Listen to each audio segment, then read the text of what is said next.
Et l'automne dernier, je faisais une conférence chez PricewaterhouseCoopers à Montréal. Okay?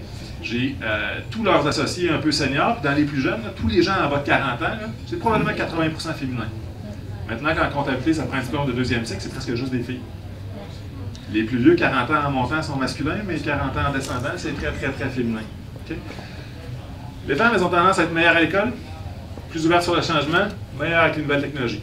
L'article allait aussi loin de dire que si vous êtes un homme blanc, entre 35 et 55 ans, avec peu ou pas de formation, attendez, vous avez peut-être eu votre dernière augmentation de salaire ever! Pendant que mon Américain moyen n'a pas vu son salaire augmenter, en fait, quand vous regardez le revenu réel de 90% de la population américaine depuis 1980, je n'ai pas eu d'augmentation du revenu réel.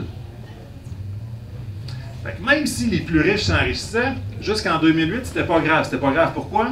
Parce qu'ils pouvaient maintenir un niveau de vie plus fort en s'endettant davantage. Sa maison gagnait de la valeur. On s'est servi de sa maison comme d'un guichet automatique. Alors, quand on a frappé le mur, là, on est dans le trou.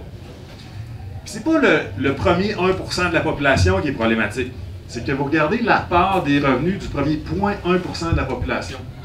C'est là qu'on a une concentration phénoménale des gains. Le patron moyen des entreprises de S&P 500 gagne en moyenne 250 fois le salaire moyen de sa compagnie. Ça nous amène dans un contexte où, en termes d'investissement, les taux sont bas, les trop bas, ils sont remontés un peu, mais pas beaucoup. Quand on dit Tina, c'est pas le nom de personne, c'est pas le nom de la chienne, c'est pas ça. C'est juste parce que there is no alternative en investissement.